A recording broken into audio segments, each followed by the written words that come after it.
hay una historia riquísima en cuanto se refiere a la historia de los tributos en Bolivia. Y justamente ustedes la están viendo en este momento y la estoy compartiendo, lo voy a hacer un poquito más grande para que puedan tener conocimiento visual de lo que es, ¿no?, la historia de los tributos en Bolivia. Es así que va evolucionando lo que es el tema de los impuestos o los tributos a través de lo que es los primeros vestigios en el imperio de Tiwanaku, el imperio Inca, donde pues se destacan, por ejemplo, la mita y la minga, ¿no? La mita era un trabajo físico que realizaban obligatoriamente los varones entre 18 y 50 años de edad, y la minga pues era un trabajo en beneficio al lugar donde se habitaba para mejorar pues las condiciones de este, ¿no? Era una especie de contribución al Estado. O sea, esos son los principios básicos, elementales, que se consideran para consolidar lo que es el derecho tributario hoy en día. Durante la colonia, bueno, en este caso la colonia española, eh, existen dos etapas fundamentales que es, por ejemplo, la conquista y donde la fuente de recursos provenía de los metales preciosos como el oro y la plata, ¿no? Eso lo sabemos en historia de nuestro país. Y el tributo indígena era cobrado por los encomenderos, ¿no? Y posteriormente por los corregidores, una especie de autoridades o representantes, ¿no? Lo importante a rescatar es que el quinto real era el 20% del total, ¿no? Una especie de, se puede decir, mm, parte de un tributo, ¿no? También existían los impuestos como el diezmo a favor de la iglesia, que actualmente también se mantiene.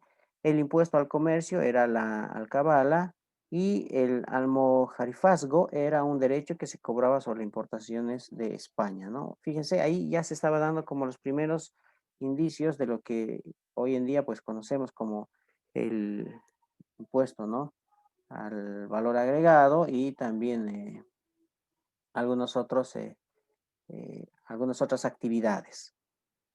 Durante la Revolución, bueno, paceña, en este caso a mediados del siglo XVIII, se produce, ¿no?, un endurecimiento fiscal por parte de la corona española, lo que originó los primeros levantamientos indígenas de Alejo Calatayud y Tupac Katari.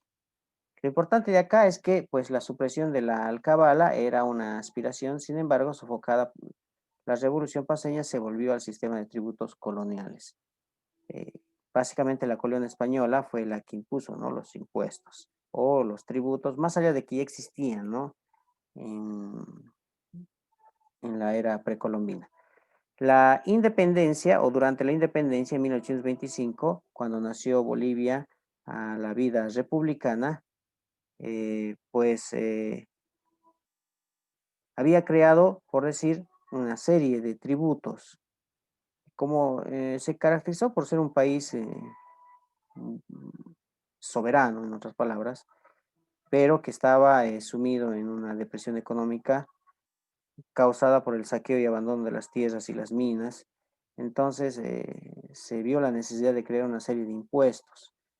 Una de ellas, por ejemplo, la contribución propuesta que fue personal sobre propiedades y sobre rentas, ¿no? Fue la primera vez en la que se estableció una especie de impuesto a las ganancias, ¿no? Al patrimonio, como hoy en día se pretende. Sin embargo, no se concretó y se volvió a la vieja tributación indígena, consistente en un pago anual por varón de 18 a 60 años y la alcabala, que ya lo hemos visto, ¿ya? En 1872 se promulga la Ley de Administración Financiera, medio por el cual se descentraliza las rentas y se las divide en nacionales y municipales, ya como unos primeros pasitos de lo que iba a ser ahora conocido como los impuestos municipales, impuestos departamentales y los impuestos nacionales, ¿no?, como se divide hoy en día. Durante la vida republicana, específicamente en 1877, pues a raíz de varios conflictos bélicos y desastres naturales, pues la recaudación tributaria recae sobre los recursos naturales. Particularmente estamos hablando los minerales, ¿no? Durante la Guerra del Pacífico, por ejemplo, eh, se crea el impuesto de los 10 centavos al quintal de salitre y se ordena su cobro, ¿no? Lo que no se pudo concretar, pues, por intereses de capitales ingleses, y esa fue la razón por la que, pues, ya conocemos el desenlace de la pérdida de nuestra salida al Océano Pacífico. ¿Ya? Durante la vida republicana, precisamente en la Guerra Federal, en la última parte del siglo XIX, se suscitan innumerables conflictos internos en el país. La procedencia de recursos del erario nacional fue uno de los motivos de la rivalidad entre departamentos, especialmente entre Chuquisaca y La Paz. O sea, había un conflicto de que quién recibía más dinero, ¿no? Por concepto de los ingresos y quién administraba, ¿no? En 1883 se crea el impuesto a la goma y en 1886 a la plata a objeto de activar la economía del país. La recaudación tributaria recae sobre la goma y sobre la plata. Aún los impuestos eran sobre las materias primas. Durante la guerra del Acre, pues a principios de 1899 se fundó Puerto Alonso sobre el río Acre, estableciéndose un puesto de cobranza para recaudar el impuesto a la exportación de la goma boliviana, estableciendo un impuesto fronterizo que fue utilizado como pretexto por Brasil para el conflicto del Acre.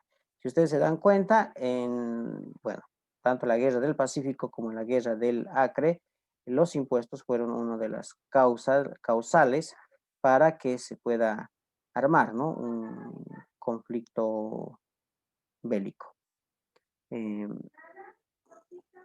A raíz de eso, pues también en la vida republicana y el auge del estaño, que se da en los primeros años del siglo XX, el estaño adquirió importancia en el mercado internacional, por lo que se estableció o se inició el auge de este mineral y paralelamente se descubrió el primer pozo petrolero.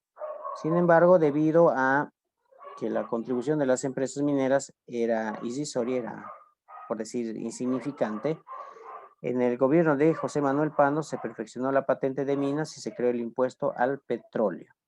Ya se comienzan a perfeccionar algunas normas, ¿no? Como el decreto supremo del 31 de julio de 1902, donde se crea un impuesto del 2% sobre las utilidades de las sociedades anónimas y empresas mineras, que sería como el inmediato antecedente del impuesto a las utilidades que hoy en día hablamos del 25%. A través de la ley del 23 de enero de 1918 y el decreto supremo del 19 de marzo de 1919, se creó pues la Dirección de la Renta de Alcoholes e Impuestos Internos, que se encargaría de la recaudación de los impuestos nacionales y departamentales.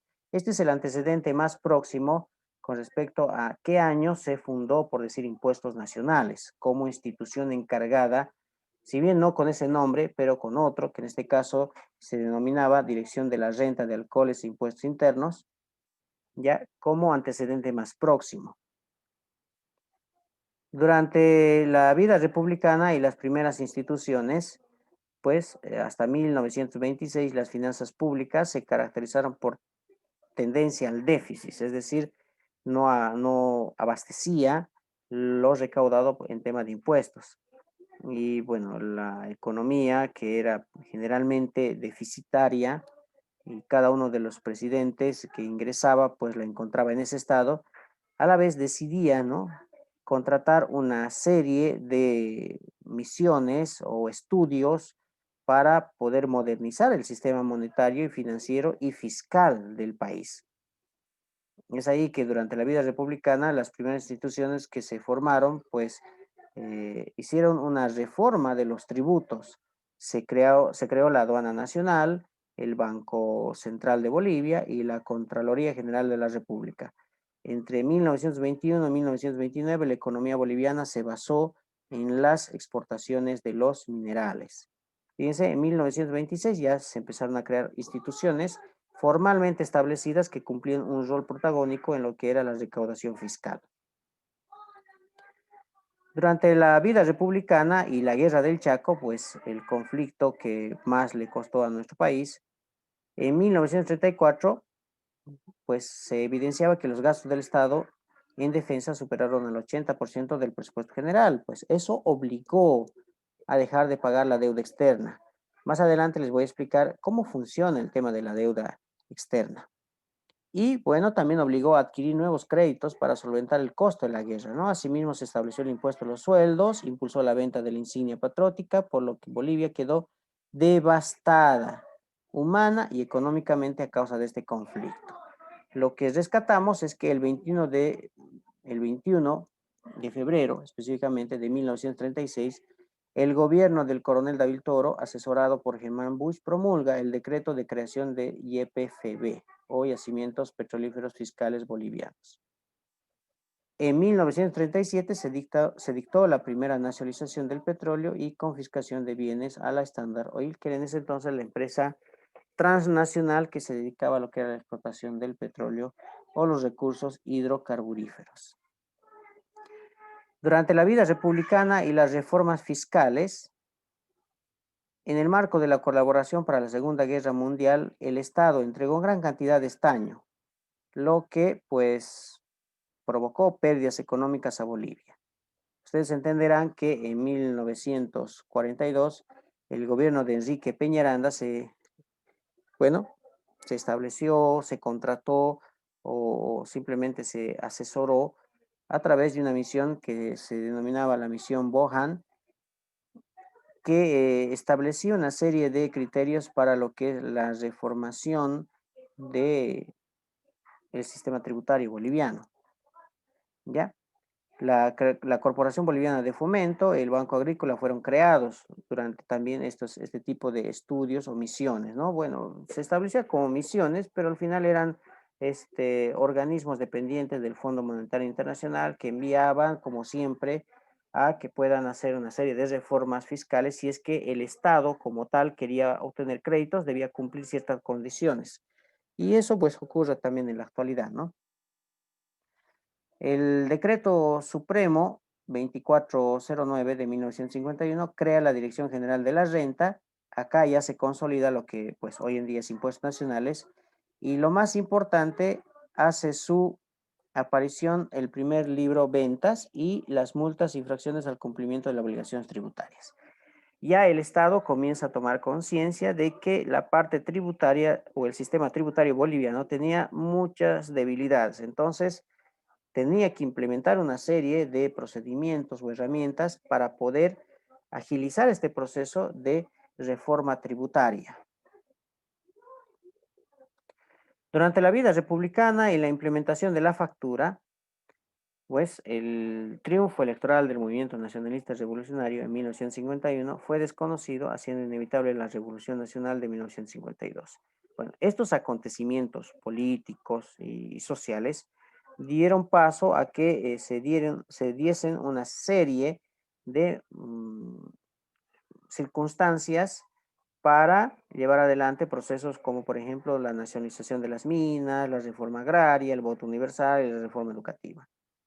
En 1957 se implantó la obligación de emitir factura en todo tipo de ventas. Asimismo, se aprobó el Decreto Supremo 5000, por el cual se crea el impuesto sobre ventas y servicios. Un nuevo antecedente de lo que es el impuesto al valor agregado. El primer código tributario también se lo dio en la vida republicana y mediante su Decreto Supremo de mayo de 1970 se reestructura la Dirección General de la Renta Interna y sus dependencias bajo el denominativo del Servicio Nacional de la Renta Interna. Fíjense, se va perfeccionando la institución de impuestos nacionales, ¿no? En 1975 el gobierno contrató a la misión encabezada por Richard Musgrave, quien realizó un estudio de reforma fiscal. O sea, siempre el Estado, en su ánimo de cumplir con las exigencias del Fondo Monetario Internacional, quien otorga actualmente recursos para financiar el presupuesto general de la nación en términos de gasto público, pues estaba a la búsqueda de hacer nuevas reformas, ¿no? Tributarias y fiscales. Entonces, de ahí que eh, creaba, por ejemplo, la Dirección General de la Renta Interna y años después, pues la volvía a refundar con el único propósito de hacer más especial o que tenga más especialización, ¿no? El tema de lo que es el sistema tributario boliviano.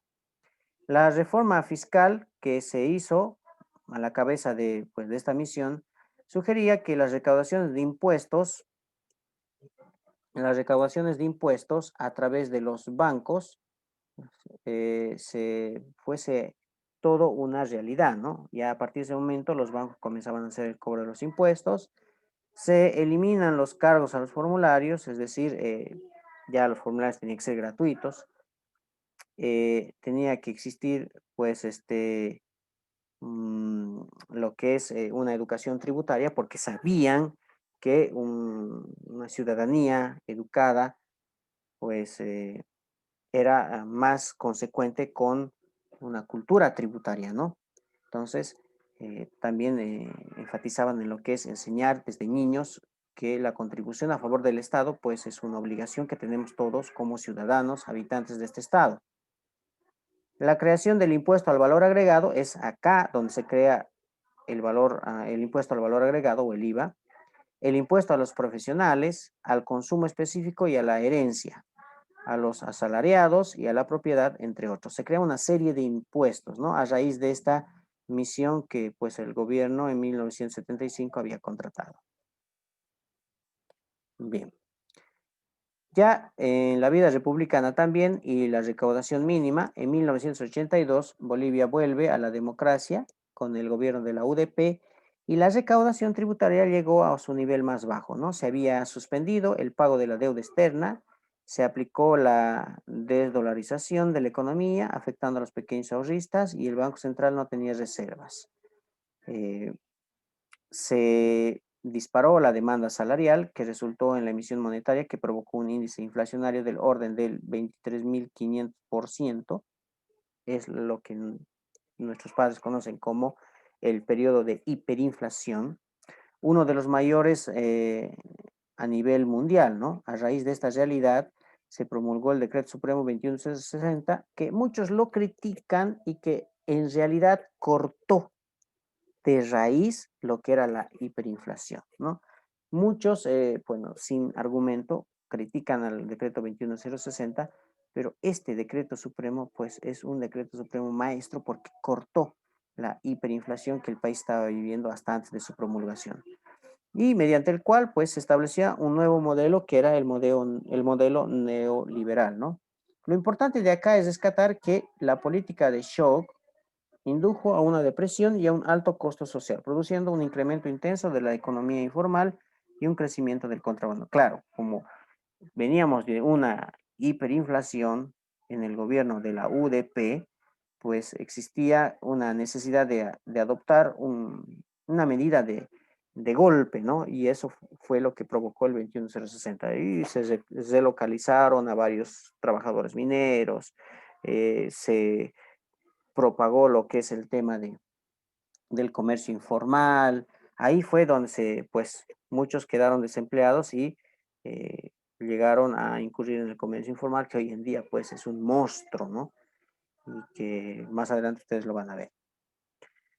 La reforma tributaria, la crisis económica de los 80 estableció la necesidad de un nuevo sistema tributario, el cual se materializó con la ley 843 del 20 de mayo de 1986. Fíjense, la ley 843, ¿sí?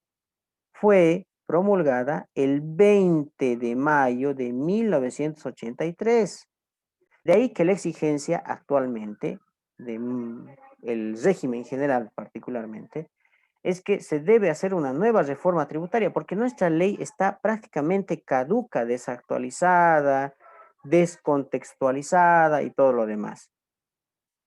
¿Sí? Entonces tiene más 86, 96, 2006, 2016, tiene más de 30 años esa ley y bueno, seguimos con esa norma hoy en día, ¿no? Eh, en 1994, la ley 1551 de participación popular, que es una de las mejores leyes, hizo más equitativa la distribución de los ingresos por impuestos, destinando 20% a los municipios, 5% a la educación pública y el 75% restante al Tesoro General de la Nación. Eh, la ley 1551 estableció lo que es la ley de participación popular, que se debía distribuir del heraldo nacional, es decir, de todo lo que recaudaba el Estado, ya un 20% a los municipios, de acuerdo, ¿sí? A su población, un 5% a la educación pública. Ese 5% es garantizado y hoy en día lo tienen ustedes en las universidades públicas, y el restante 75% al Tesoro General de la Nación, ¿no? Lo que pues obviamente es distribuido a través del presupuesto general de la Nación en distintas obras, incluso el pago de los sueldos a nuestros queridos políticos. A raíz de la capitalización, la recaudación tributaria se vio afectada enormemente. Luego, en octubre del 2003, a raíz de la pretensión de crear impuesto al ingreso de las personas y al patrimonio, la sociedad boliviana obligó al presidente, bueno, en ese entonces Sánchez de Lozada, a renunciar. Cosa que hoy en día, por decir, lo estamos permitiendo sin hacer nada, ¿no? Lo que pues podemos rescatar de todo esto es que se crearon los regímenes especiales, ¿ya? A través de con la promulgación de la ley 843, el 20 de mayo de 1986, vuelvo a repetir, se crearon los regímenes especiales como el sistema tributario integrado, el régimen tributario simplificado y el régimen tributario rural o unificado. Ya, acá, a través de esta ley, se crean los regímenes especiales, ¿no? Aparte del régimen general. Se adecuó el RUC, antes en vez del NIC era el RUC, Registro Único de Contribuyentes, ahora el NIC es Número de Identificación Tributaria, ¿no? Se implantó el cobro de impuestos mediante el sistema bancario, bueno, los bancos son los indicados para cobrar los impuestos. En 1988 se creó GRACO, que es lo que es Grandes Contribuyentes, y en 1992 se pone en vigencia el segundo Código Tributario.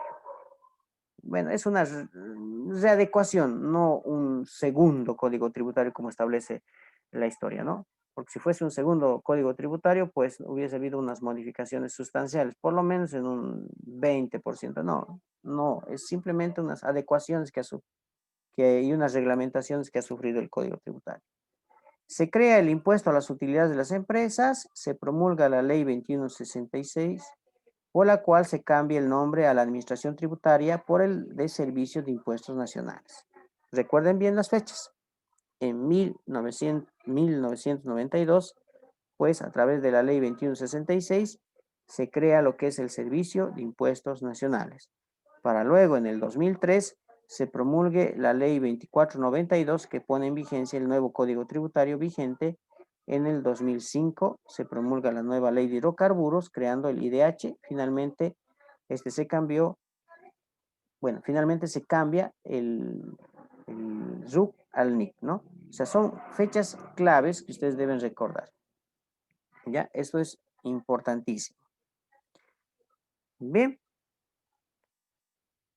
Ya a partir del 1 de mayo del 2006, ya estamos hablando en la era del próximo al Estado plurinacional, se aprobó el Decreto Supremo 28701, Héroes del Chaco, mediante el cual el Estado recuperó la propiedad, posesión y control total de los hidrocarburos, nacionalizando YPF, modificando los contratos con las empresas petroleras. Eso dice la historia escrita, ¿no? Pero en la realidad, pues no se nacionalizó absolutamente nada.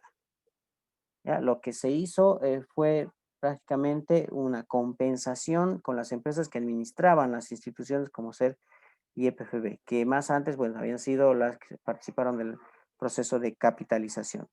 Ya, se les dio una compensación como el capital que esas empresas habían prácticamente colocado para realizar nuevas exploraciones, especialmente en el ámbito de hidrocarburos, y que efectivamente más adelante iban a tener sus buenos frutos, ¿no? Se iban a descubrir los famosos pozos petroleros en Caraparí, etcétera, etcétera. Entonces, actualmente el Servicio de Impuestos Nacionales cumple campañas de control fiscal, ferias de cultura tributaria, implementación de nueva tecnología y otros. Lo rescatable es que en el año 2011, la ley 154 ya faculta tanto a departamentos como a municipios a crear impuestos. El Servicio de Impuestos Nacionales inicia un proceso de modernización de lo que es la operativa tributaria y de simplificación a través del modelo de administración del sistema impositivo que es la tarjeta MASI, ¿no? No sé si ustedes la han visto en algún momento, la tarjeta MASI con la emisión de la tarjeta más y prácticamente se consolida lo que es una contribución virtual. Bueno, y se implementa el padrón biométrico digital, bueno, la que actualmente permite a todos los contribuyentes que quieran realizar alguna actividad económica en nuestro territorio registrarse de manera formal ante el Servicio de Impuestos Nacionales, obtener el NIC y así poder ejercer de acuerdo a la actividad que van a desarrollar y de acuerdo al régimen y la categorización que van a tener una actividad dentro del territorio nacional. Y de esa manera, pues, obviamente, contribuir al Estado. Es un breve resumen de lo que evidentemente es la historia de nuestros tributos en Bolivia. Es decir, no podía empezar esto de la explicación de los impuestos en Bolivia sin antes mencionar estos antecedentes que me parecen muy interesantes y muy importantes conocerlos. Para saber que, para empezar, nuestro código tributario actualmente es uno de los más caducos o más viejos de América Latina. Ahora entramos en tema ya de, se puede decir, de análisis. A ver, ¿qué normas rigen la tributación en Bolivia? Por decir, la contabilidad tributaria o de tributos, ¿qué normas considera para su ejercicio? Bueno, de entrada, la Constitución Política del Estado, en este caso del Estado plurinacional, porque en la Constitución establece que todos tenemos la obligación de contribuir al Estado. ¿Listo? Entonces, ese es prácticamente el argumento. Luego está la Ley 2492, que es el Código Tributario o normativa legal vigente. La Ley 843, que establece los impuestos en vigencia. Los decretos supremos reglamentarios para cada impuesto. Y las resoluciones normativas de aplicación general y otros. A ver, entonces, recuerden bien, si la pregunta fuese, a ver, usted dígame qué leyes o normas toma en consideración la contabilidad tributaria. Perfecto, la Constitución Política del Estado, la Ley 2492, que es el Código Tributario o normativa legal base, la Ley 843, que habla acerca de los impuestos en vigencia en nuestro país, los decretos supremos reglamentarios, que, bueno, cada gobierno cada año lo saca, y las resoluciones normativas de directorio, que en este caso es plena tuición del Servicio de Impuestos Nacionales, que permanentemente también salen en lo que es la Gaceta Oficial o simplemente en la Dirección del Servicio de Administración Tributaria. El Código Tributario y los derechos y obligaciones del contribuyente. Cuando hablamos del Código Tributario, decimos que es un conjunto de principios que regulan el ámbito tributario nacional. Se encuentran vigentes desde el 2 de agosto del 2003 y básicamente contemplan 4 elementos. ¿Cuáles son los elementos que contempla el Código Tributario? Para empezar, la relación jurídica entre quién cobra y quién paga los impuestos o los tributos. 2. Los procedimientos de gestión y aplicación de los tributos. 3. La definición y la clasificación de los incumplimientos y delitos en lo referente a la tributación. Y 4. Los procesos de impugnación de actos tributarios. Ustedes entenderán que en todas estas relaciones, pues existe la participación de lo que es el sujeto pasivo y el sujeto activo. Entendiéndose como sujeto activo, o sea, ¿quién es el sujeto activo? Es el Estado como tal. ¿Y quién es sujeto pasivo? Es el contribuyente. Por eso en los formularios dice, firma, sujeto pasivo, tercero responsable. Dice, ¿no es cierto? El sujeto pasivo es, en otras palabras, el contribuyente. Entre las obligaciones tributarias que tiene el contribuyente son inscribirse en los registros habilitados por el Servicio de Impuestos Nacionales, lo que hoy conocemos como la Administración Tributaria. Determinar, declarar y pagar correctamente la deuda tributaria. Respaldar todas las transacciones grabadas mediante documentos conforme a la ley. Esto es uno de las obligaciones más importantes. Por eso exigimos factura, ¿no? Demostrar la procedencia y cuantía de los créditos fiscales. Conservar en forma ordenada en el domicilio tributario los documentos de respaldo de sus actividades. Utilizar los programas y aplicaciones informáticas, facilitar las tareas de control e investigación que realiza el Servicio de Impuestos Nacionales Y entre los derechos de los contribuyentes previstos en la ley son. Entonces, si la pregunta fuese, ¿cuáles son las obligaciones tributarias que tiene eh, el contribuyente? Bien, uno, inscribirse para obtener el NIC. Eso es lo que dice estar habilitado por el Servicio de Impuestos Nacionales. Dos, pagar correctamente sus impuestos. Tres, respaldar todos sus compras, ¿no? Compras y ventas. Cuatro, demostrar siempre que lo que obtiene como crédito fiscal, y más adelante lo vamos a ver, sea de una procedencia legal, ¿no? Aquí, por ejemplo, podemos hablar de lo que es la compra de facturas, que es una operación que se da continuamente, pero que es ilegal, ¿no? Conservar todo lo que es en forma ordenada en el domicilio tributario los documentos de respaldo que originan pues las actividades.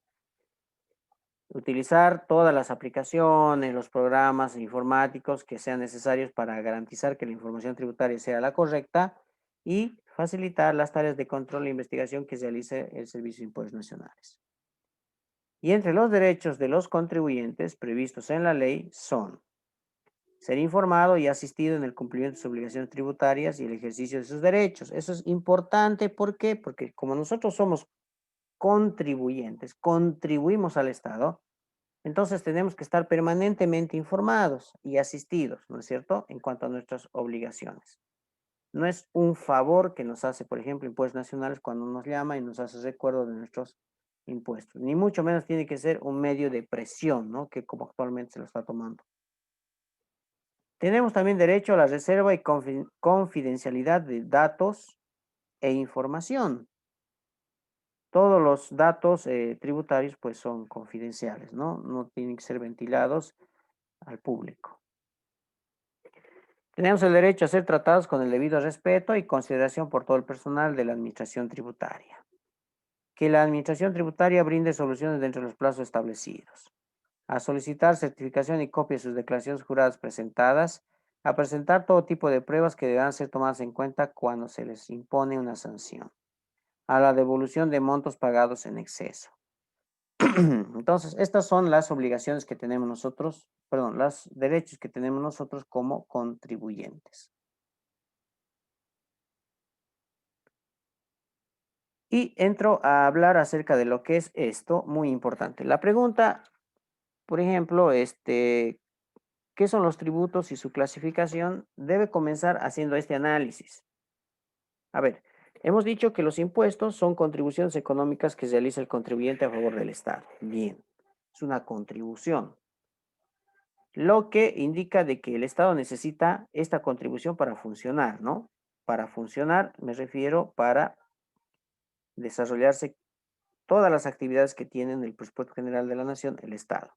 Y esto lo puede hacer de diferentes formas, ¿no? Una forma es pues a través del crédito externo como fuentes de recurso.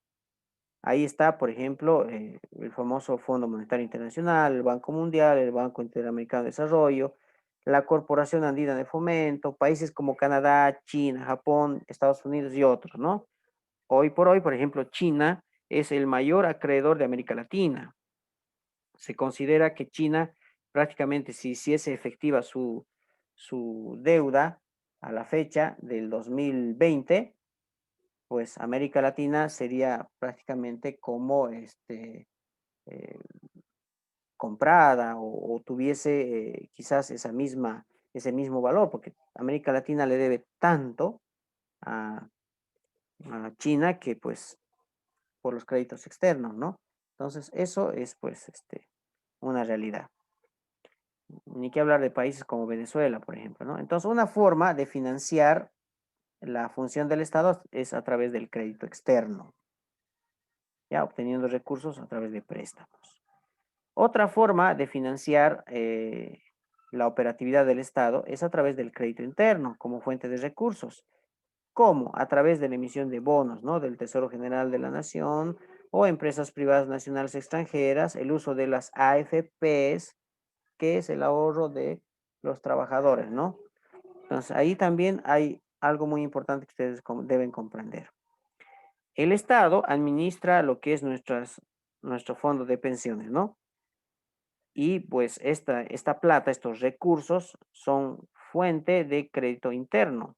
Es decir, es como si nosotros como público le estuviésemos prestando al Estado para que el Estado cumpla su rol como tal. Por eso se le llama fuente de recursos internos. Otra forma de generar ingresos es pues la emisión monetaria como fuente de recursos, ¿no? Aunque esta pues generalmente no es la más aconsejable porque genera lo que es la inflación y la hiperinflación. La emisión monetaria es cuando pues el Estado como tal ordena la impresión de billetes o el acuñar monedas o el inyectar plata papel o moneda papel en la economía nacional. Y a no ser que exista, por decir, un crecimiento y la necesidad sea de contar, como lo hemos visto en estos últimos años, ¿no? De nuevos cortes de billetes, entonces sí funciona. Pero cuando el Estado no tiene recursos y indistintamente sin considerar elementos como por ejemplo su deuda interna y su deuda externa manda la impresión de billetes y monedas, eso va a incrementar la inflación, pero sin embargo constituye como la obtención de liquidez y una fuente también de recursos. Y finalmente, como fuente de recursos, 4, está pues los impuestos. Es decir, que los ciudadanos bolivianos aportamos para todos los bolivianos, ¿no? Para el Estado. Ahora, aquí hay algo que también debo rescatar y ustedes deben considerarlo así. Si bien el Estado boliviano, tiene una estructura gubernamental que está caóticamente estructurada, burocráticamente confeccionada, nosotros debemos siempre considerar el criterio de que nuestra contribución, nuestros impuestos, es a favor del Estado, no de los que administran el Estado. ¿Ya? Es decir, nosotros pagamos nuestros impuestos porque pues vivimos en territorio nacional y eso es territorio del Estado, ¿no? Ese es el concepto superior que debe imperar. Pero hoy en día la mayoría de la gente piensa que paga sus impuestos porque obviamente le hace bien a los políticos, evidentemente ocurre eso, ¿no? O simplemente se malgastan los recursos del Estado, cualquier otra cosa menos en lo que, o para lo que debe servir. Entonces, ahí ya se desvirtúa lo que es el criterio de Estado. Entonces, ahí tenemos que hacer una separación muy eh, diferenciada. Nosotros contribuimos al Estado porque pues es una obligación ya nuestra contribución, porque vivimos en suelo boliviano. Y esto sucede en todos los países, no solamente en Bolivia. Sucede en China, sucede en Estados Unidos, en la Argentina, etcétera, etcétera. Ese es un derecho del Estado como tal para con nosotros, ¿no? Entonces, al momento de pagar nuestros impuestos, a nosotros se nos olvida este criterio sublime. Entonces, no pagamos, nos dedicamos a la informalidad y no pagamos nuestros impuestos porque consideramos que el Estado está administrado por gente que, pues, obviamente no contribuye y, pues, al final, cuando no pagamos nuestros impuestos, no contribuimos o contribuyen algunos, pues, básicamente no estamos jugando limpio con el Estado como tal, ¿no? Eso es lo que debemos rescatar. Bien, esto voy a pasar por alto. Voy a ir directamente al concepto de qué es un impuesto. A ver, un impuesto es una contribución determinada por ley para el cumplimiento de todos los bolivianos que se paga generalmente en dinero y en función a la actividad económica que realice la persona. ¿Listo? O sea, vuelvo a repetir, es un impuesto a la contribución determinada por ley, obviamente, de cumplimiento obligatorio, claro que sí, que generalmente se paga en dinero, claro que sí, aunque también en especie, pero generalmente es en dinero. Y que lo hacen pues las personas naturales o jurídicas. Ahora separamos. Persona natural es una persona individual, persona jurídica es una sociedad comercial. ¿Listo?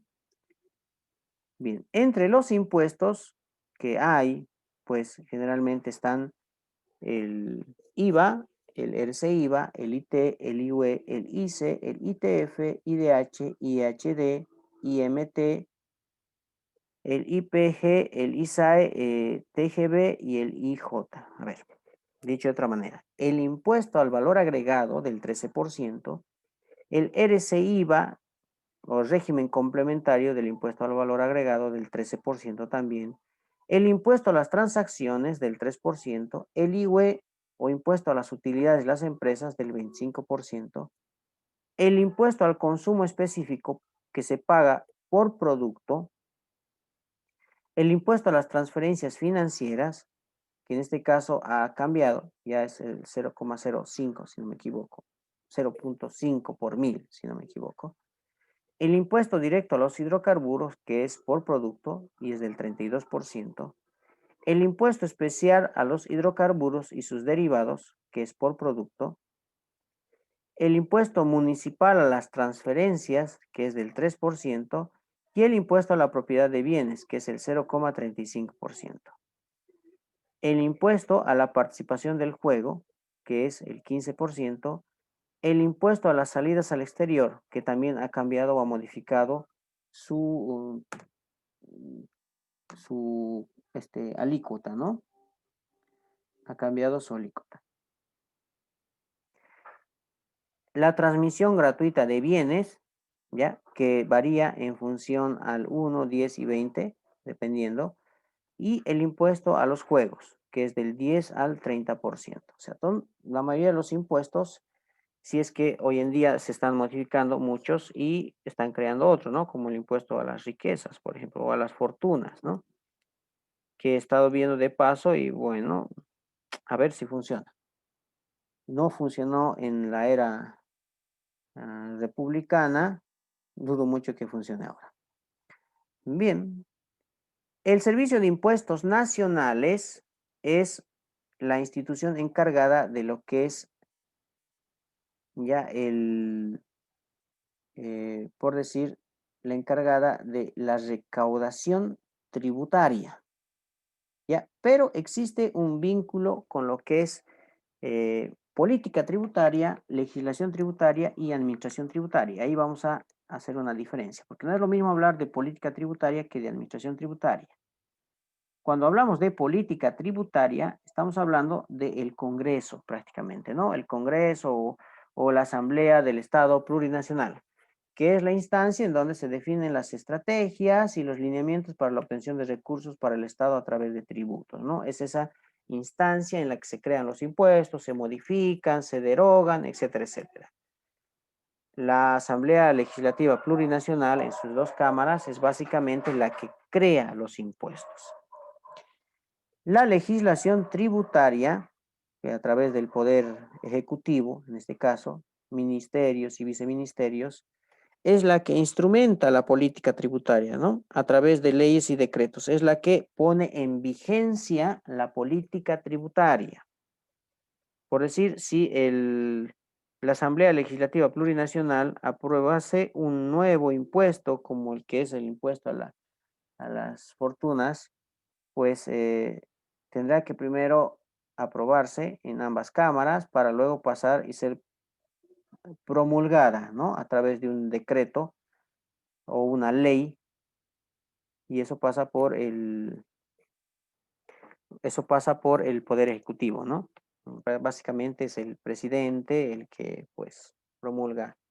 Aunque también he visto que dentro de lo que es la nueva constitución, también está en manos de la Asamblea Legislativa Plurinacional el hecho de hacer la promulgación de leyes, ¿no? Eso es muy importante para que ustedes puedan comprender cómo funciona lo que es la creación de los impuestos. Si en algún momento les preguntan y les dicen, a ver, ¿usted tiene idea de cómo se crean los impuestos? Entonces simplemente responden y dicen, bueno, es el Congreso o Asamblea Legislativa Plurinacional en sus dos cámaras que pues crean, modifican, derogan, etcétera, etcétera, proyectos de ley. Aprueban y la pasan al Ejecutivo. El Ejecutivo la promulga a través de un decreto supremo o una ley. Y quien pone en vigencia esa ley, pues es la administración tributaria. es la que aplica la legislación tributaria, facilitando al contribuyente el pago de sus impuestos y velando por la correcta aplicación de las normas, ¿no? Entonces, política tributaria, legislación tributaria, administración tributaria.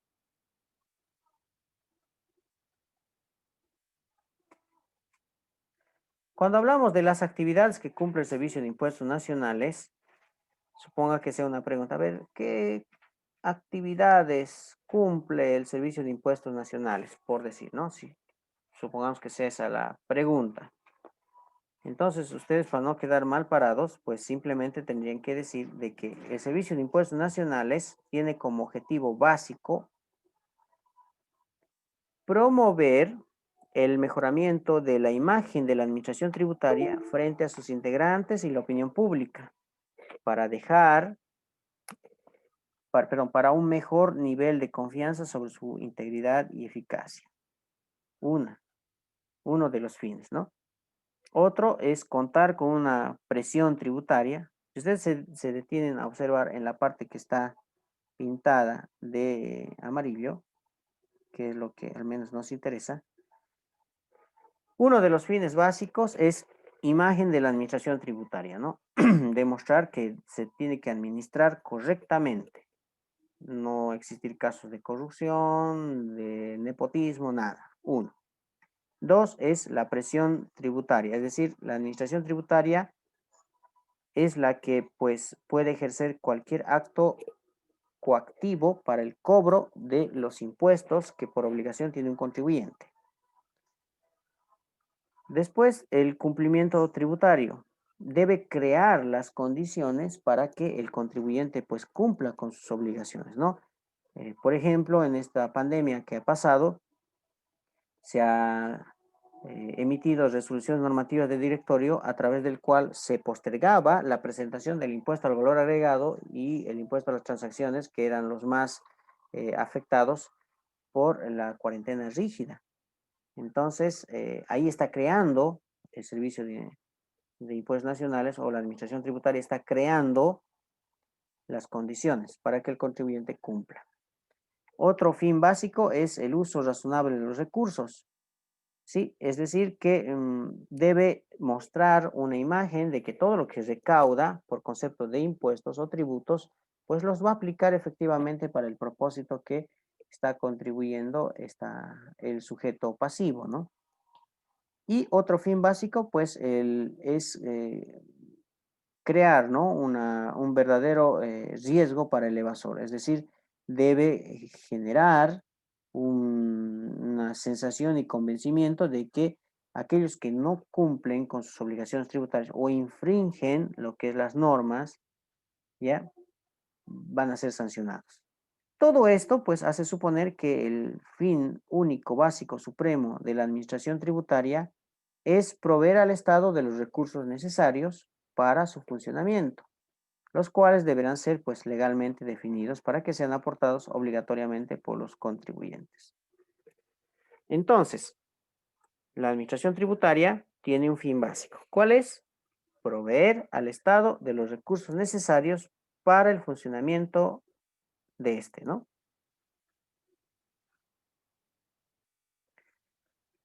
Bien, cuando hablamos de los impuestos en Bolivia, pues nos referimos ya a cuáles son específicamente.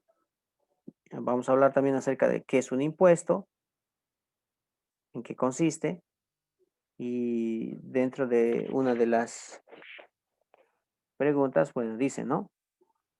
A ver, ¿qué son los tributos y su clasificación? Bueno, los tributos son obligaciones, ¿no?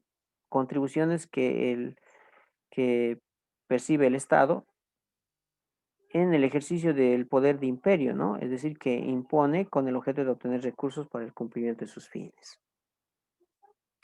Ahora, para llevar adelante este cometido, pues el Estado, a través de lo que es la política tributaria,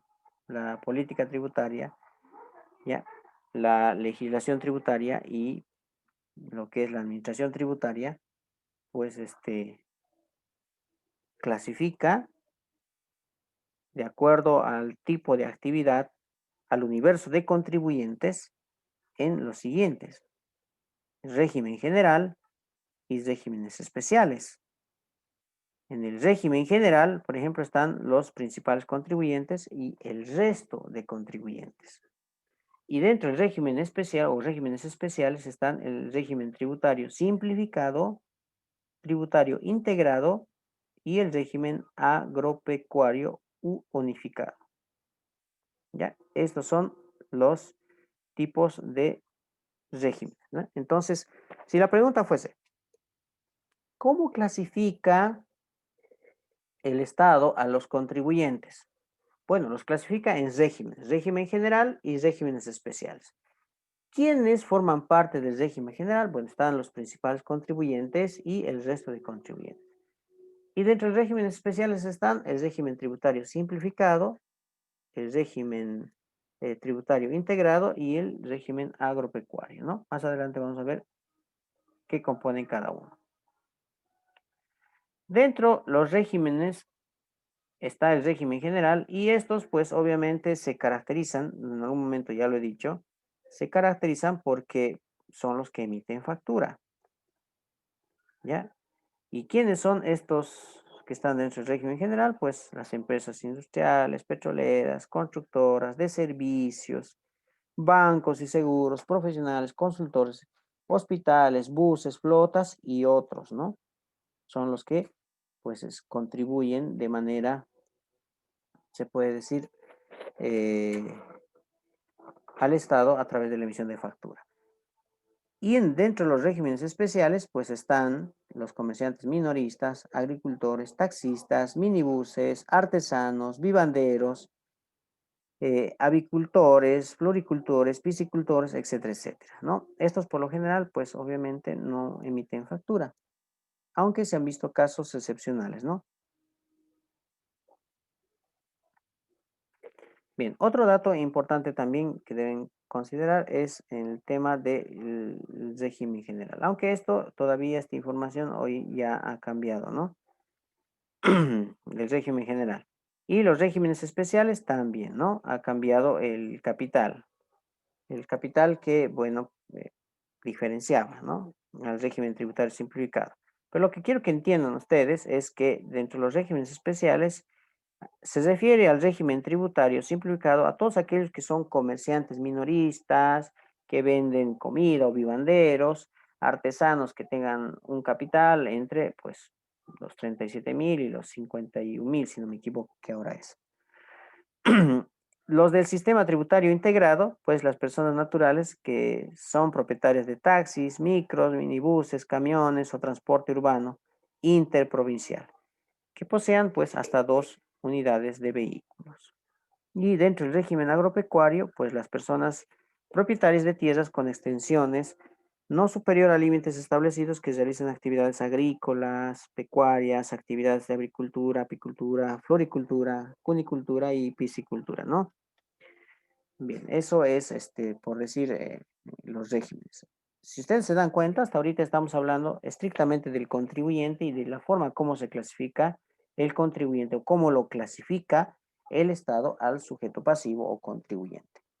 El término contribuyente, pues, hace referencia a aquella persona que contribuye con sus impuestos al Estado. Pero nosotros sabemos que al contribuyente se le llama al sujeto pasivo que debe contribuir, ¿no? Bien, los impuestos en Bolivia, bueno, ya los hemos visto. La distribución de los impuestos, esto es muy importante. Ya había mencionado que, de acuerdo a la ley 843 y 2492, la distribución de los impuestos se hacía de la siguiente manera. 75% de todo lo que recauda por concepto de los siguientes impuestos: IVA, RCIVA, IUE, IT, IC, TGB, ISAE, IJ, IPJ, el 75% de todo lo que recauda se va al Tesoro General de la Nación. El 20% se va a los gobiernos municipales y el 5% se va a las universidades públicas. ¿Ya? Y esto todavía se mantiene porque la ley no se ha cambiado. ¿Listo? Quizás uno que otro impuesto ha migrado a ser en vez de nacional, departamental o municipal. Al respecto de eso, aclarar, acá está. ¿Sí? Aclararles que muchos de estos impuestos pues son nacionales y algunos son municipales. Por ejemplo, el impuesto municipal a la transferencia es del 3%. Todo lo que recauda y acuiva por concepto, por ejemplo, de este impuesto se queda en el municipio, no va al Tesoro General de la Nación. Al igual que el impuesto a la propiedad de bienes inmuebles, ¿no? Se queda en el municipio. A eso se le llama como impuesto municipal. El IHD, por decir, perdón, el IDH o impuesto directo a los hidrocarburos es un impuesto departamental, ya que si bien también es sujeto a consolidación a través de lo que es el Tesoro General de la Nación, pero es departamental. Y así como ellos, la mayoría de los impuestos son nacionales o de carácter nacional.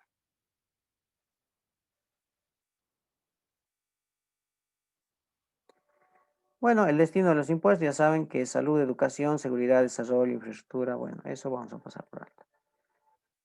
Clasificación de los tributos. Si alguien me pregunta y me dice, a ver, ¿cómo se clasifican los tributos? Ya no estamos hablando clasificación de los contribuyentes, estamos hablando de los tributos.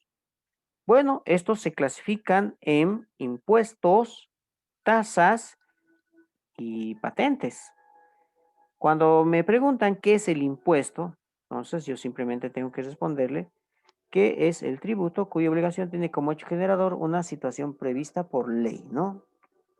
Entonces, el impuesto es el aporte cuya obligación nace cuando se da una situación establecida en la ley, por ejemplo, la venta de bienes y servicios, entre otros. Eso es un impuesto.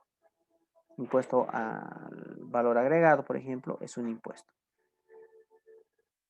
Tasa, si alguien me pregunta qué es una tasa, pues yo le diré, son tributos cuyo hecho imponible consiste en la prestación de un servicio o la realización de actividades sujetas a normas de derecho público, ¿no? Traducido sería lo que pagamos por la prestación efectiva de un servicio o la realización de actividades concretas. Una tasa, por ejemplo, de aseo urbano, donde recoge la basura, es una clase de impuesto, pero no se lo llama impuesto, se le llama tasa. Y contribuciones especiales, o en este caso, patentes, surgen por algún beneficio recibido o por la realización de una determinada obra o actividad estatal. ¿Ya? Y al igual que las patentes, pues son aquellos que deben pagarse por el uso de bienes de dominio público, así como la realización de actividades económicas. Hoy por hoy, el Servicio de Impuestos Nacionales clasifica los tributos en impuestos, tasas y patentes, ya no contribuciones especiales. Se entiende a las patentes como contribuciones especiales, ¿listo? Entonces, impuestos, tasas y patentes. Ahora, si la pregunta fuese, en qué se diferencia una tasa de una patente? Pues una tasa, vuelvo a repetir, como ejemplo pueden tomar la tasa de aseo urbano, es el pago por una efectiva prestación de un servicio. En este caso, el servicio de la empresa Suma, si no me equivoco, que es la que está prestando, ¿no? El recojo de la basura. En cambio, una patente es una contribución especial. Digo especial porque no se da todo el tiempo, no se da de manera, eh, por decir, cronológica, como los impuestos o las tasas, todos los meses, ¿no es cierto?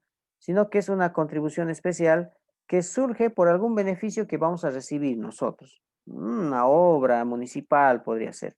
Y un ejemplo claro es el tema de los bienes de dominio público, ¿no? Es decir, cuando yo quiero abrir, por ejemplo, una empresa, debo tramitar la licencia de funcionamiento.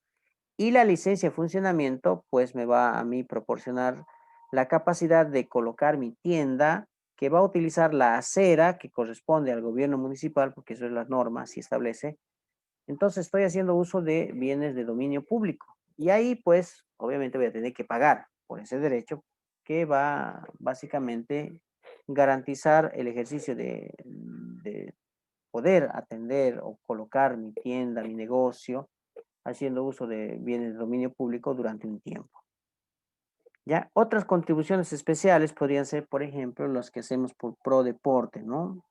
O el derecho de andén también, o simplemente, bueno, contribuciones que van específicamente a cumplir un objetivo, que puede ser la realización, vuelvo a repetir, de una obra o simplemente por el pago del uso de un bien de dominio público. El código tributario aplica a todos los tributos un carácter nacional, departamental y municipal. No se olviden eso. Hay impuestos de carácter nacional, departamental y municipal. Se denomina contribuyente al sujeto pasivo, ahí es lo que les decía, respecto del cual se verifica el hecho generador de la obligación tributaria. Dicha condición puede recaer en personas naturales, que son los ciudadanos comunes y corrientes, titular de derechos y obligaciones, que está identificado con su nombre y apellido, o personas jurídicas, que son la asociación de varias personas en un organismo o una sociedad, que son identificados con una razón social mediante instrumento público, ¿no? Esas son las sociedades comerciales. Entonces, no se olviden, si la pregunta fuese, ¿qué es un contribuyente? A ver, dígame usted, ¿qué es un contribuyente? Bueno, es un sujeto pasivo, respecto del cual se verifica, dice, cuando dice se verifica, se evidencia, ¿no? Que hay la obligación de contribuir al Estado. Listo. Y los contribuyentes pueden ser personas naturales y jurídicas. El número de identificación tributaria. El NIC es el número de identificación tributaria que identifica a una persona, empresa, sociedad o organización que efectúa una actividad económica. Antes era el RUC, ahora es el NIC. ¿Ya? Este NIC permite identificarse como contribuyente, realizar trámites ante la administración tributaria y ejercer la actividad económica con toda normalidad en el marco de la legalidad. Entre los requisitos para la obtención del NIC. Esta difiere de acuerdo al tipo de persona, sea natural o jurídica, de la siguiente manera. Tenemos como primer requisito el registro al padrón biométrico digital del régimen tributario simplificado, ¿no? Y los requisitos que pues debe cumplir. A ver, les explico en la práctica, por decir, eso es, aunque es conocimiento general, puede ser de repente pregunta, ¿no? Y dice, a ver, usted indíqueme, ¿cómo puedo sacar el NIC, digamos, ¿no? Imagínense que el presidente del Colegio de Contadores de Santa Cruz participa de la defensa, entonces les dice, a ver, usted que ya pues va a salir profesional, indíqueme cómo se hace el trámite del NIC. Ah, caramba, entonces ahí nace la pregunta y bueno, la respuesta tendría que ser, ¿no? El trámite del número de identificación tributaria comienza con el registro en el padrón biométrico digital, que no es más que ingresar a la oficina virtual de impuestos nacionales y comenzar a llenar todos los formularios de acuerdo al tipo del régimen que nosotros estamos pretendiendo pertenecer. ¿Ya? Y eso se lo hace pues a través de la oficina virtual del Servicio de Impuestos Nacionales de manera gratuita.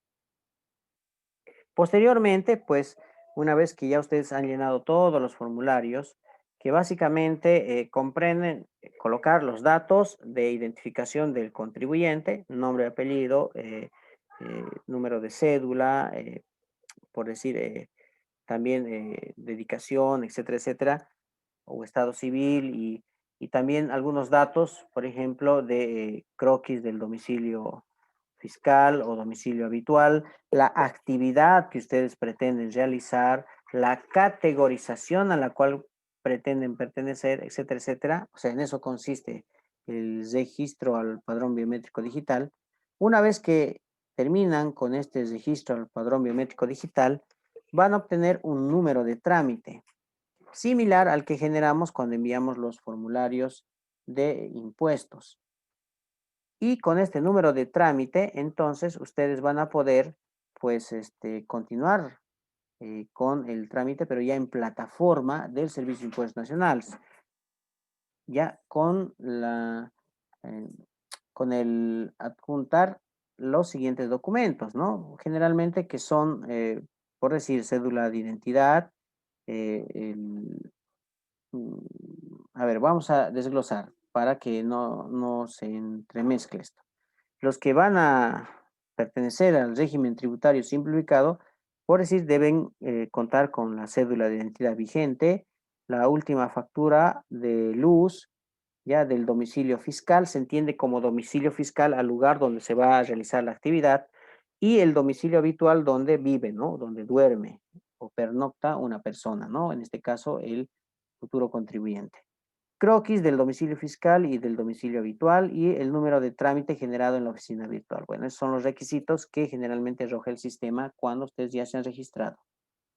En el caso de los que van a pertenecer al régimen tributario integrado, pues deben presentar la cédula de identidad nuevamente, el registro único de automotor o RUAT, porque estos, pues, como habíamos dicho o mencionado anteriormente, son aquellas personas que pertenecen a este régimen por tener, ¿no?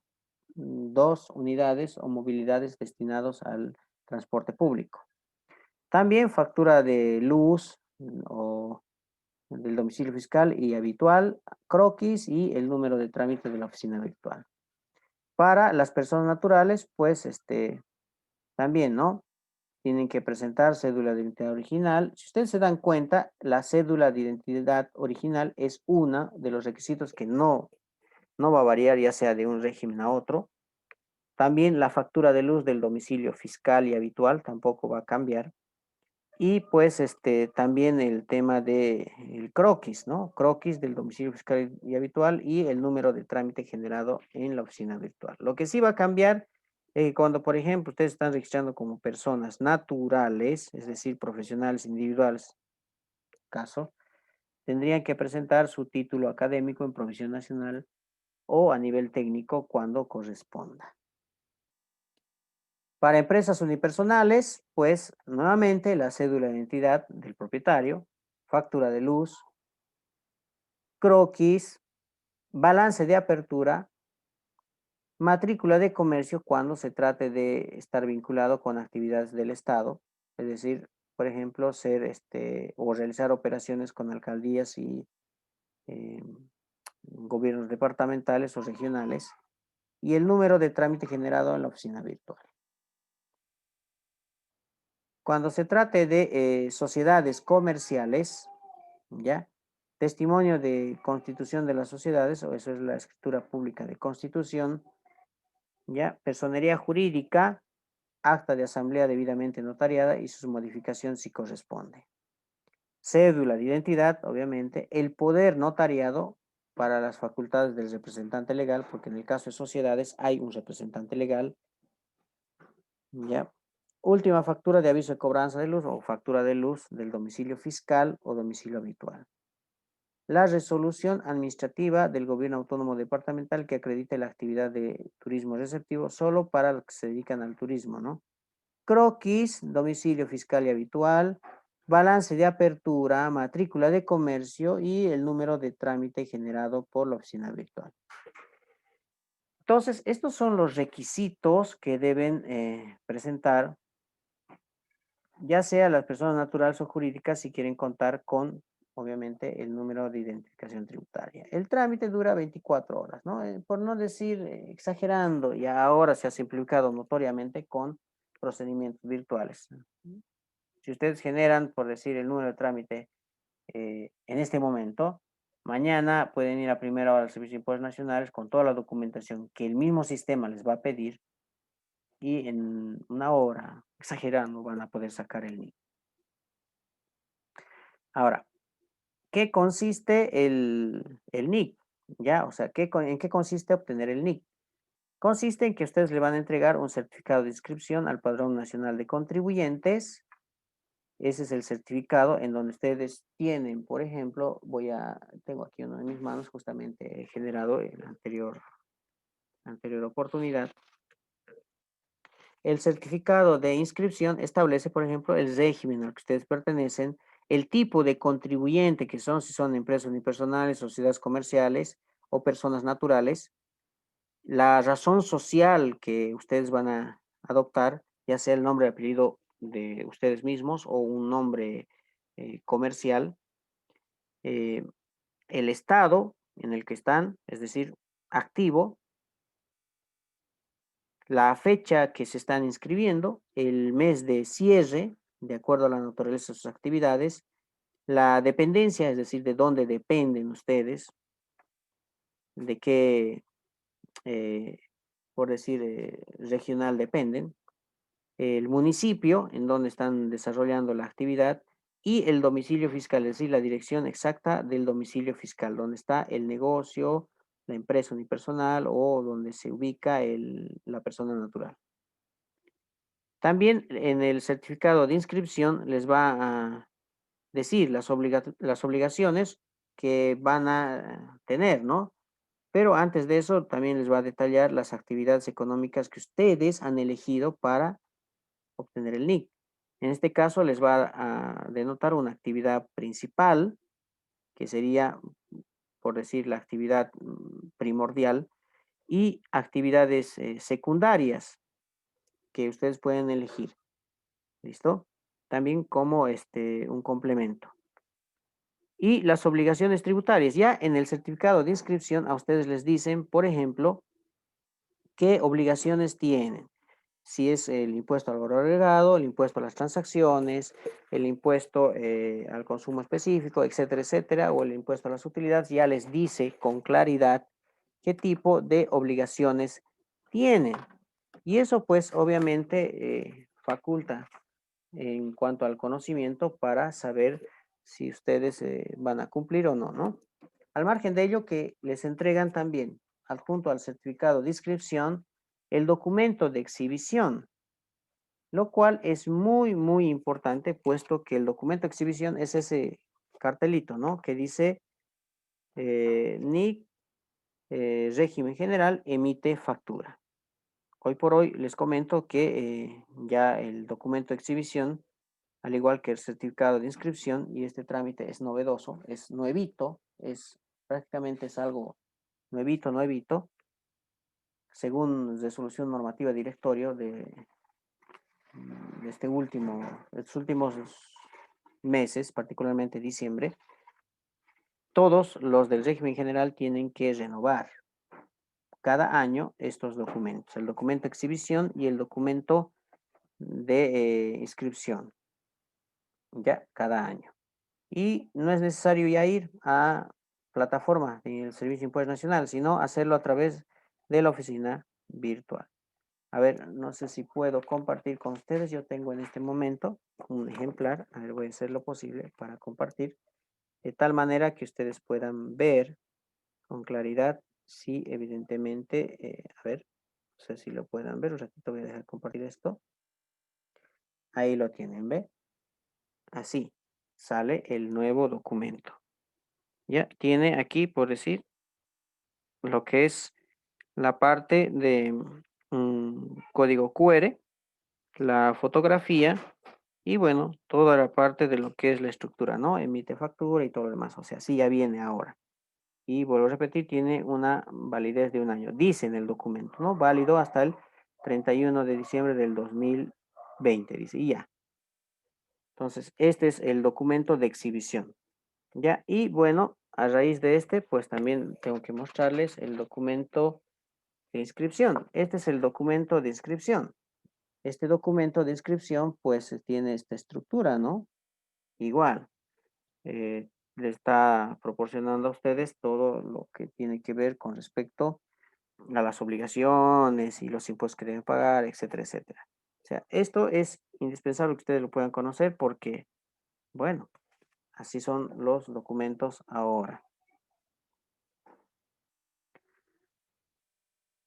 Voy a continuar con la explicación y ahora les hablo acerca de lo que es el cumplimiento de las obligaciones tributarias, ¿ya?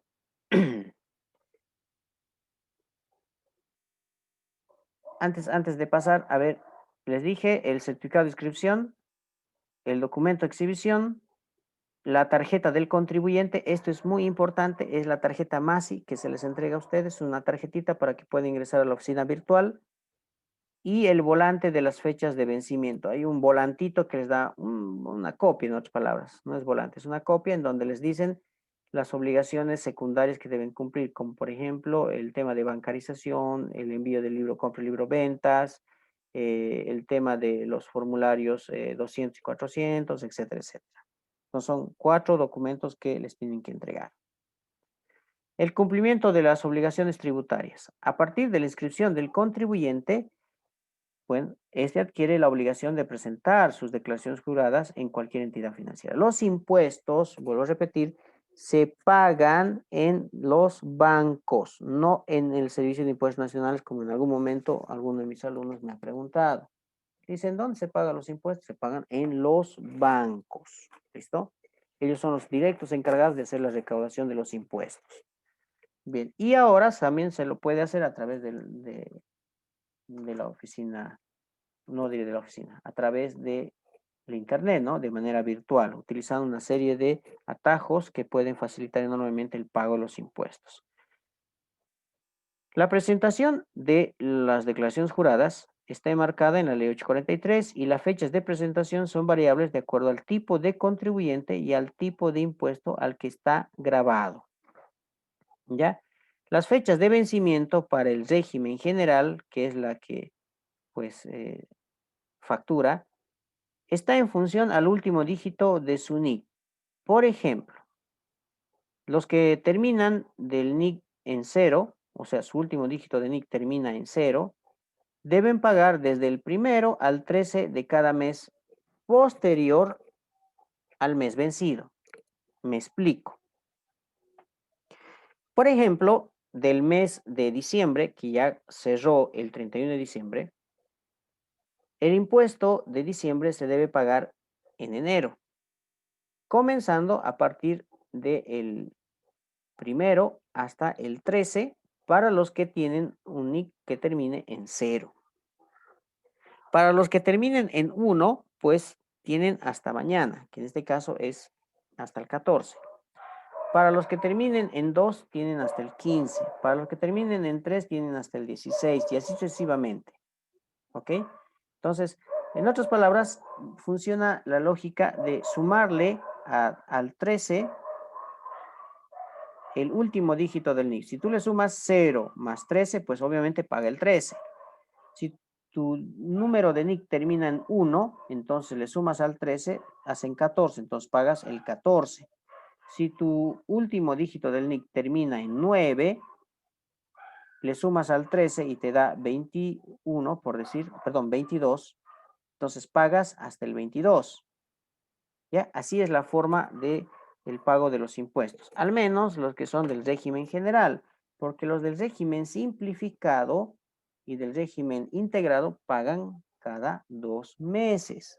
¿Listo? Incluso los del régimen integrado pagan cada trimestre, ¿no? Los del régimen simplificado cada bimestre. Bien, entonces no se olviden, para hacer la declaración y pago de los impuestos, debemos considerar el último dígito del NIC. Si termina en 0, pagamos el 13. Si termina en 1, le aumentamos al 13 1. Eso sería 14, 15, 16, hasta así. Ahora, hay que considerar lo siguiente.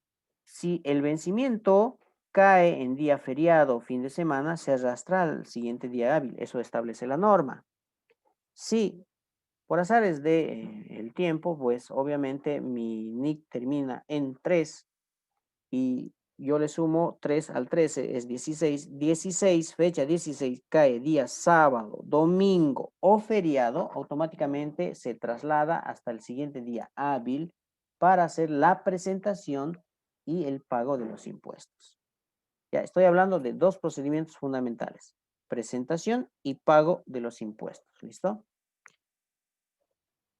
Los formularios de declaración jurada se presentan por lo general, bueno, en 3 ejemplares. Esto era cuando pues estaban en, bueno, todavía hay, pero para algunos impuestos, ¿no?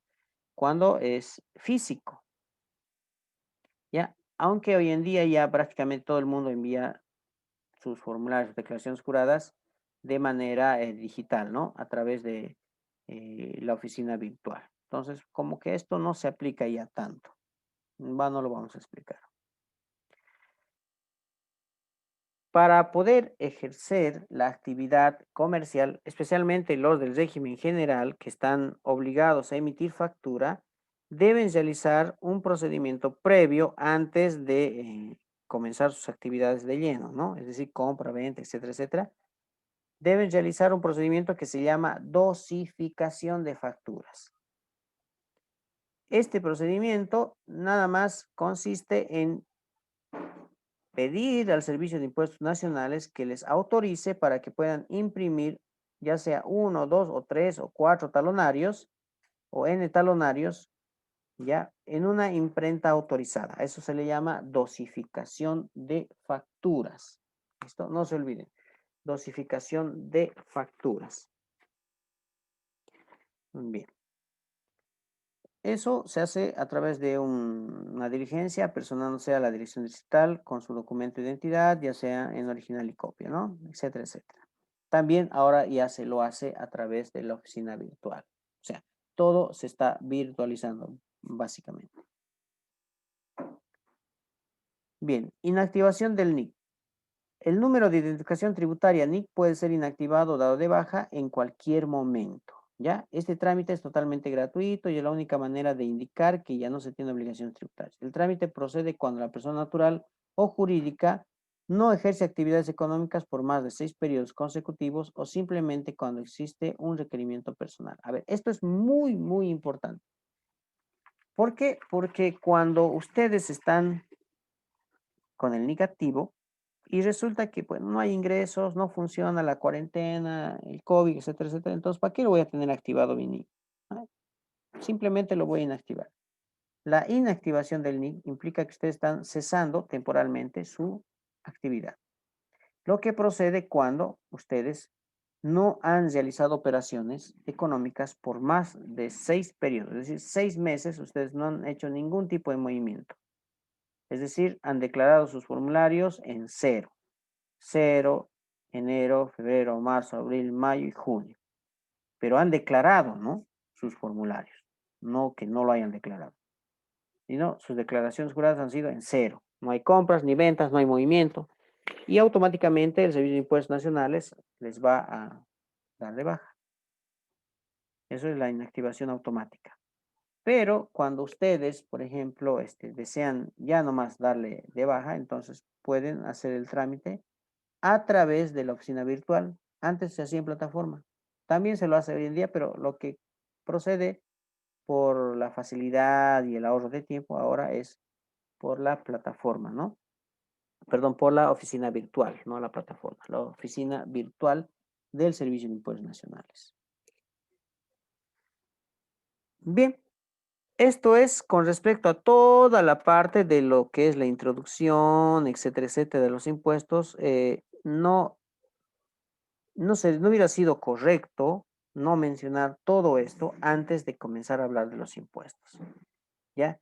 Si bien hemos tomado toda esta clase para hacer una retroalimentación desde lo más básico que es la historia de los tributos en Bolivia, pues creo que ahora existe un mayor conocimiento del por qué pagamos impuestos, cómo se ha creado el Servicio de Impuestos Nacionales o los primeros impuestos, y pues cómo nos clasifica al universo, qué documento es el que nos identifica ante el Servicio de Impuestos Nacionales y también qué es lo que debemos hacer en el caso de que ya no queramos realizar actividades económicas, ¿no? Entonces, una vez que la empresa o la persona natural o jurídica ya ha comenzado con su registro y lo ha terminado, ha hecho la dosificación de las facturas.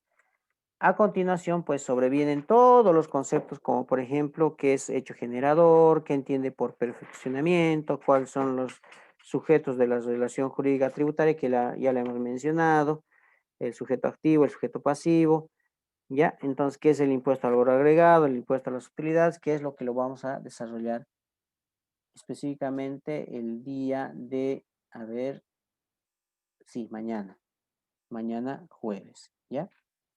Eso lo vamos a hacer el día de mañana. Y mañana vamos a hablar con una explicación más didáctica acerca de lo que es cada uno de los impuestos, ¿no? Yo acá, por ejemplo, me he dado la tarea de extraer lo más importante que ustedes deben saber sobre cada uno de los impuestos. Lo que nos interesa saber de los impuestos de cada uno, doy un adelanto, es, por ejemplo, del IVA. ¿Qué es el IVA? Se llama impuesto al valor agregado. Perfecto. ¿Cuánto es su alícuota o tasa? 13%. Bien. ¿Qué grava? ¿Qué significa qué actividades abarca, ¿no? Venta de bienes, servicios, alquiler, subalquiler de bienes, muebles, inmuebles, importaciones y arrendamiento financiero. Perfecto. Eso grava. ¿Quiénes deben pagar? Personas naturales y jurídicas que realicen las operaciones mencionadas anteriormente. Perfecto. ¿Cuál es la tasa, el formulario y el periodo de pago? La tasa 3% a los créditos y débitos fiscales. El formulario es el 200 y el 210. Y en forma mensual, de acuerdo al último dígito del NIC, es como se debe pagar. Eso es lo que debemos saber sobre cada uno de los impuestos. Y bueno, ya también coloqué un caso práctico, pero creo que eso ya es irrelevante porque el examen o la defensa que van a tener es más teórico. ¿Alguna consulta? ¿Alguna pregunta?